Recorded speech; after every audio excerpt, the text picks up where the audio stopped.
আসসালামু আলাইকুম। ইন্টারন্যাশনাল পলিটিক্সের আজকের আলোচনা ৯০ ইসরায়েল, ভারত আপনার বাড়ির পাশে। ভারত কেন ৯০ ইসরায়েল? তার মধ্যে ১০০ টারও বেশি কারণ নিয়ে আলোচনা করা যেতে পারে। তার মধ্যে ২ টি বিষয় নিয়ে আজকে আলোচনা করব।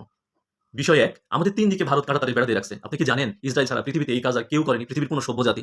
আমাদের সাথে ভারতের প্রায় ৫৪ টা অভিন্ন নদী আছে। এর অধিকাংশ নদীতে ভারত এই পুশিনের স্বার্থে সাপ, বিষধর সাপ এবং কুমির ছেড়ে দিয়ে রাখছে। বিষয় ২, সীমান্তে পুশিন। সীমান্তে পুশিন মানে আপনাকে লাথি দিয়ে অন্য দেশে পাঠায় দিবে। আপনি ওই দেশের যদি নাগরিকও হয়ে থাকেন, নাগরিক যেকোনো একটা ল করে নাগরিক আইন বাদ করে দিবে। পুশিন নিয়ে দিক দিয়ে পৃথিবীর সভ্য দেশ ১ নম্বরে হচ্ছে আমেরিকা। ১ কোটি অধিবাসী মেক্সিকোতে পাঠানোর উদ্যোগ নিয়েছে ১০০ বছর আগে। এর মধ্যে প্রায় ৫১ লক্ষ, খাতা কলমে ৫১ লক্ষকে পুশিন করছে। আর ২ নম্বরে, হ্যাঁ, ২ নম্বরে হচ্ছে আপনার ভারত। এবার ভারতের সংখ্যাও ওই ১ কোটি। ভারতের পররাষ্ট্র মন্ত্রণালয়ের মুখপাত্র রণধীর জয়সাল, মোদি, অমিত শাহ গতকাল থেকে এই কথা বলতে মুখে ফেনা তুলে ফেলতেছে। এই কথার ব্যাকগ্রাউন্ড কি? এই কথার ব্যাকগ্রাউন্ড খুবই স্পষ্ট। আপনার যতগুলো রাস্তা আছে ফ্রি ব্যবহার করে সেভেন সিস্টারে সবকিছু পাঠাবে। একদম সিম্পল।